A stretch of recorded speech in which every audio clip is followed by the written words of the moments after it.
na nga mga kababayan ko, may nakita ko ho ako. Ito ho pasok.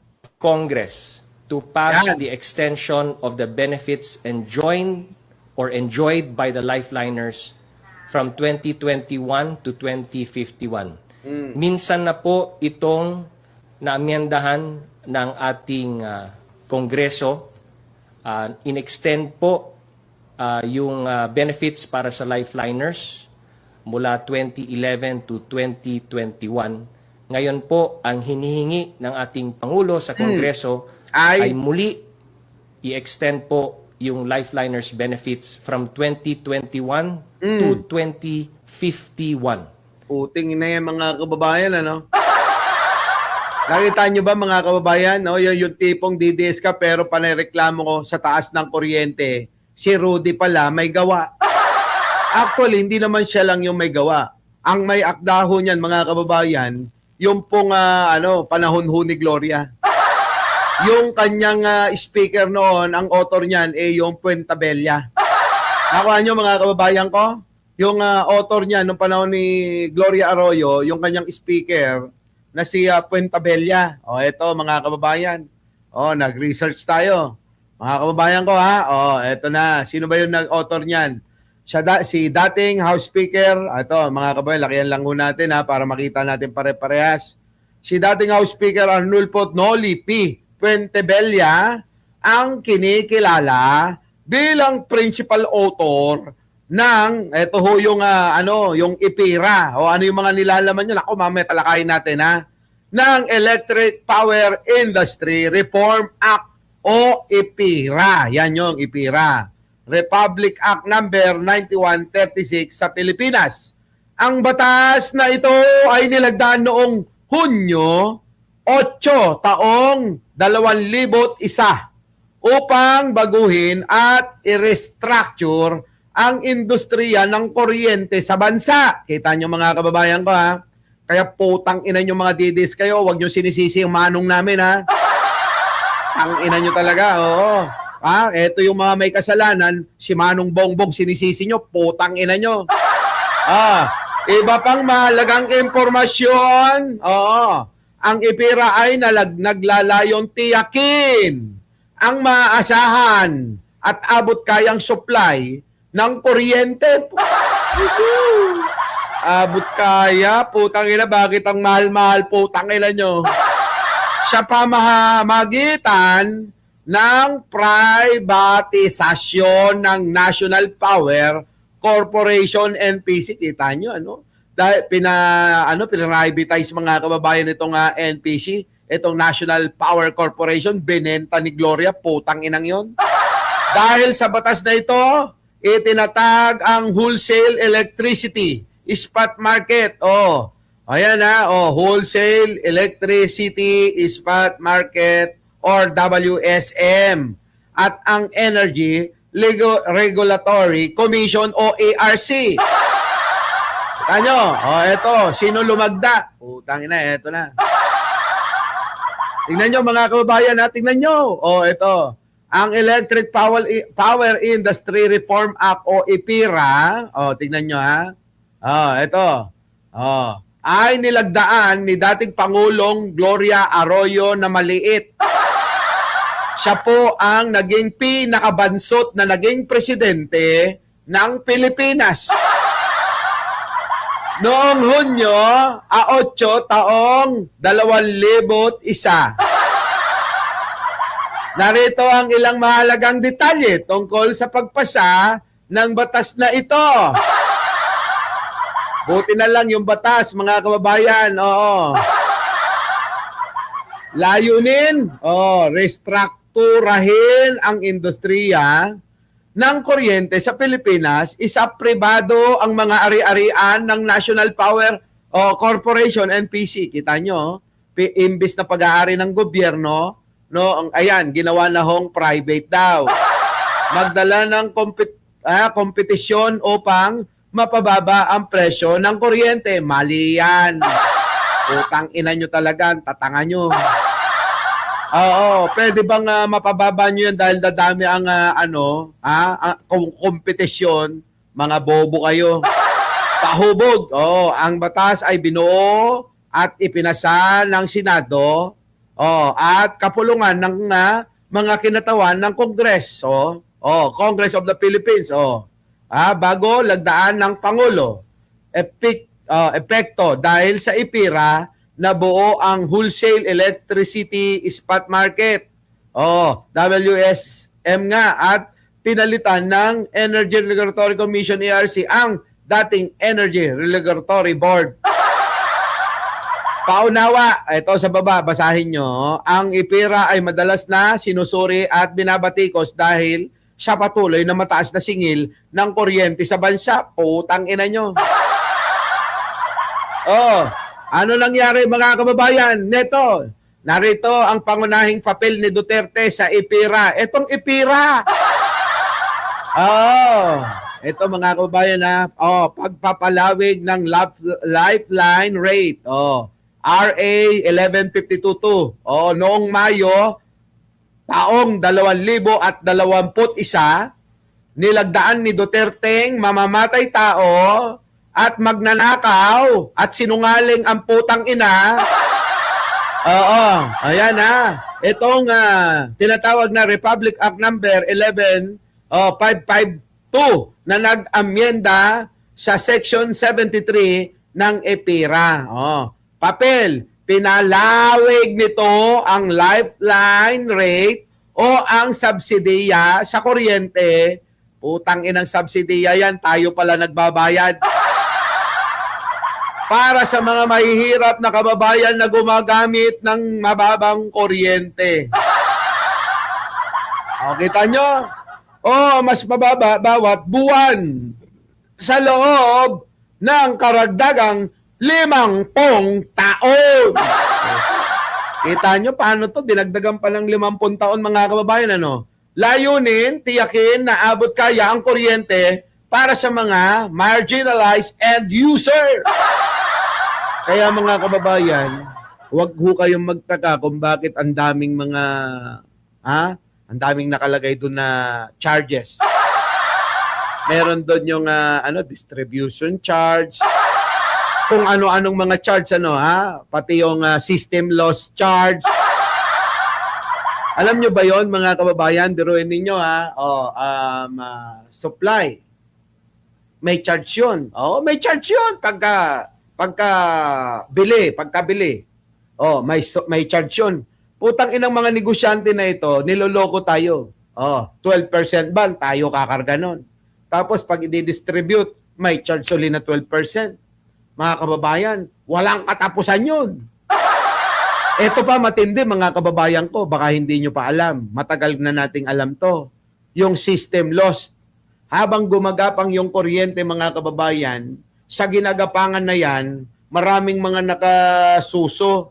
Yung mga putang inang mga DDS, yung mga reklamo ng reklamo, nagnanakaw ng mga putang inang kuryente, tapos tayo ang nagbabayad, ng mga BBM.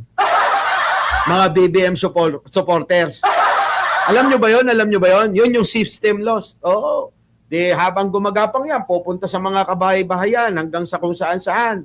Yung linya na yon na dumadaan, tapos may jumamper na mga DDS sa mga putang ina nyo, jumper kayo ng jumper, mga walang ya kayo. Di ba? Nag-jumper sila, yung mga DDS. Ayun, mga kababayan, tinamaan ng lintik. Tayo magbabayad. Ngayon, ito mga putang inang DDS na reklamo ng reklamo. Libre na ang kuryente, may ayuda pa mga putang ina. Ano nangyari? Sila pa may ganang magreklamo at manggulo. Tayo nagbabayad ng kuryente nila. Di ba?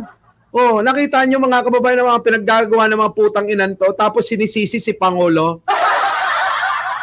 Nasaan naman ang hustisya nun mga kababayan ko? Lahat yun, walang lugi ang Meralco. Wala! Yan ang magandang negosyo, yung kuryente. Walang lugi. Tayo mga kababayan, pag nagbenta tayo ng yelo, pag natunaw, lugi tayo. Sa kanila, kapag nagbenta sila ng kuryente, kapag ka yung nasisip-sip o ginamper ng mga DDS, mga kababayan, ang nangyayari, tayo yung nagbabayad, hindi sila nawawalan. Walang lugi nga. Walang lugi. Walang lugi ang mga putang ina. Nakuha nyo? Nagigets nyo ba? Nagigets nyo? O yan, sabi ni Ruel San Pedro, kay Meralco, wala lugi. Sa atin lahat ang karga.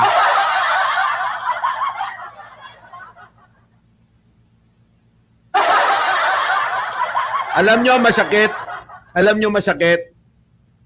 Yung walang kaalam-alam, yung walang kinalaman, si Panungulong Bongbong, yun ang mga putang ina, sila. Ha? Itong mga DDS, sinisisi si Manong. Kundi ba naman mga tanga yan? Yung tatay nyo, ang nagpalawig pa niyan, pinahaba pa, 50 years.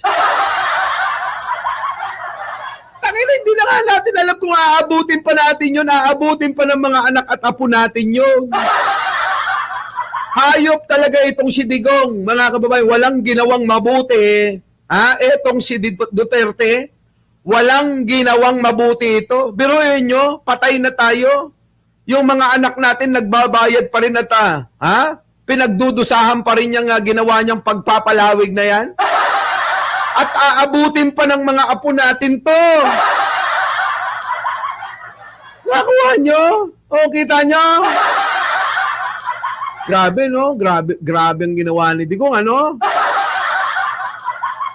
Hayop talaga eh. Ito, panahon ni Digong. Pasok natin, ha?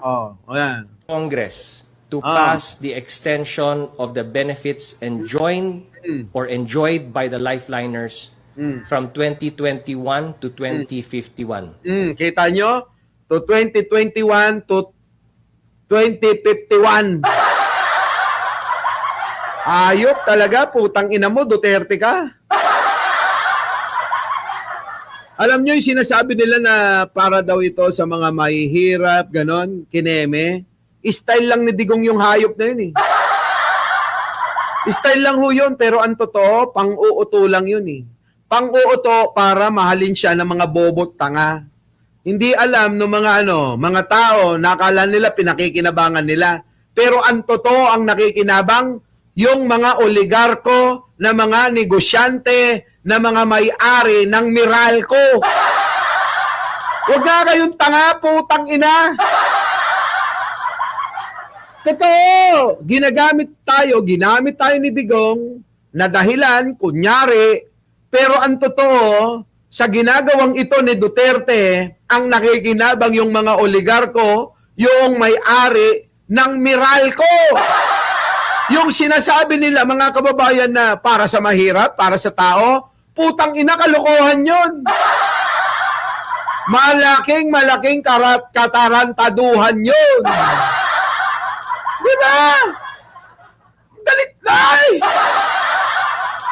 Napakagago, mga kababayan ni Duterte talaga. Sige, tuloy. Minsan na po itong naamyendahan ng ating Kongreso. In-extend po yung benefits para sa lifeliners mula 2011 to 2021. Ngayon po, ang hinihingi ng ating Pangulo sa Kongreso ay muli i-extend po yung lifeliners benefits from 2021 to 2051. Yan, mga kababayan ko, maliwanag yan. Huwag kayong maniwala sa sinasabi ni Duterte na para sa mga mahihirap ito. Ang magbebenepisyo mahirap, kalokohan yun. Dahil ang magbebenepisyo niyan sa mga ginagawa nila ay yung mga oligarko na may-ari ng Meralco, yung mga negosyante, yung may-ari niyan. Diba? Dati ang mga may-ari niyan, Lopez eh. Alam nyo, iba talaga kapag ka nasa gobyerno itong mga ito eh. Sabi ko nga noon pa, kung tayo mga kababayan, tayo, kung naging maayos ang pamamalakad ng gobyerno, alam nyo mga kababayan ko, kung atin ang tubig, atin ang kuryente, atin ang mga pangunahing kalsada, sa gobyerno, ibig ko sabihin ng atin kung sinabi kong atin, sa gobyerno yon. kung sa gobyerno, sige, diretso natin, mga bobo yung mga DDS eh. Sasabihin na naman ng mga DDS, anong atin, iyo ba yan? Ganun kabobo yung mga DDS, mga putang inang yan. Eto na, kung sa gobyerno, ang tubig, ang kuryente, ang mga kalsada, tulad ng panahon ni Pangulong Ferdinand Marcos Sr., mga kababayan, mura yan. Kaya huwag kayong magtaka kung bakit mura. Mura yung mga tubig natin noon, mura ang kuryente natin noon, mura ang alin, ang mga toll pay. Natatandaan nyo ba sino nakakatanda sa inyo? Siguro naman magkakasing tanda lang tayo. Ang NLEX na yan. 'Di ba? Ang minimum diyan piso. Piso 150, dos. Sa dulong-dulo Santa Ines. Siguro 10 piso eh. Putik na yan, alam nyo ba kung magkano na ngayon? Kulang-kulang 1,000 na. Putang ina. Ganun na ngayon eh, di ba? Ganun na. Ganun kamahal. Ang tubig natin noon, mga kababayan, kahit nabuksan nyo ng gawin yung swimming pool yung loob ng bahay nyo, hindi kayo magbabayad ng mahal. Di ba? Baliwala lang ho yan eh. Tingnan nyo mga kababayan ngayon. Napakamahal na. Di ba? Di ba? Hindi naman ako ganun katanda, Addictos Rex. Yung piso, piso, $1 is 1:1, ano? Naabutan ko mga piso, 18 pesos. Ganon lang ako katanda. Grabe, no? Ang kuryente nun, mga kababayan, pwede mong pakiusapan yung hindi ka nakabayad. Mamumutol. Pupuntahan ka ng mamumutol. Hindi ka nakabayad. Pwede mong pakiusapan, Kuyang, next time na. Di ba? Next time na. Grabe, no, mga kababayan, ibang klase ngayon, no? Wala na. Sino may kasalanan nito? Kasalanan nyo. Pinabagsak nyo si Apo Lakay eh. Alam nyo, ang totoong mala Singapore, ang Pilipinas, kung hindi pinabagsak si Apo Lakay nun, kung naituloy-tuloy lahat yung mga plano, binulag kayo masyado ng mga putang inang to eh. Pero hindi naman tayo nagtatanim na ng sama ng loob sa mga yan dahil natauhan naman na. Di ba? Grabe sila, mga kababayan ko. Tayo nahihirapan. Yan. Sino ang may kasalanan? Alam nyo na, si Duterte. Pinalawig pa niya yung putang inang batas na yan. Di ba? Hanggang 2051. Buhay pa ba kayo nun? Putang ina, hindi ko na maaabutan yan, sigurado. 2051, mga kababayan, di ba? Ang layo. Puting na, tagal-tagal, libero nyo yung mga anak natin magdudusa pa. Yung mga apo nyo magdudusa pa. Di ba? Pegador, wala kang kawala. Pegador, kayo ay maganda. Pegador, galit sa masama.